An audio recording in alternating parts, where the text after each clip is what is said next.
মাত্র ৫ মাসে বিএনপি জাতির সাথে যে বিশ্বাসঘাতকতা করেছে তাতে আরও একটা বিপ্লব অনিবার্য বলে মন্তব্য করেছেন বিরোধী দলীয় নেতা ও জামাতের আমির ডাক্তার শফিকুর রহমান।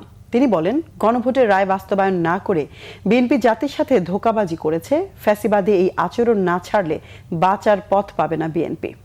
জুলাই গণ অভ্যুত্থানের দ্বিতীয় বার্ষিকী উপলক্ষে রাজধানীর জাতীয় মসজিদ বায়তুল মোকাররমের দক্ষিণ গেটে ১১ দলীয় ঐক্যের উদ্যোগে গণসমাবেশে কথা বলেন তিনি।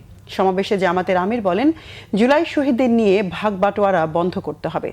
তাদের নিয়ে কোনো রাজনীতি দেখতে চায় না বলেও জানান তিনি। এ সময় বাংলাদেশ খেলাফতে মজলিসের আমির মামুনুল হক বলেন, দেশে আবারও জালিমের সরকার তৈরির পায়তারা করছে বিএনপি। এ সময় ১১ দলীয় ঐক্যের বক্তারা অভিযোগ করেন, গত কয়েকদিন ধরে দেশের শিক্ষাঙ্গনে যে পরিস্থিতি সৃষ্টি হয়েছে তাতে ছাত্র শিক্ষক সবাই আতঙ্কগ্রস্ত। গণরুমে ও গেস্ট রুমের সেই ফ্যাসিবাদী সংস্কৃতি আবারও ফিরে আসছে কিনা সে প্রশ্ন রাখেন তারা।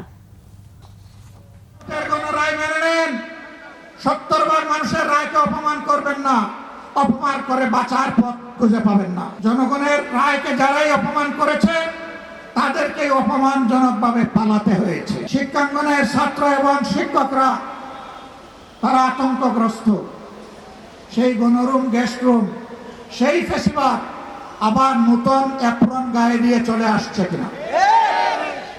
আমরা শিক্ষাঙ্গনের ছাত্র, শিক্ষক, কর্মচারী সবাইকে বলবো, ফ্যাসিস্ট যেখানেই প্রতিরোধ সেখানে।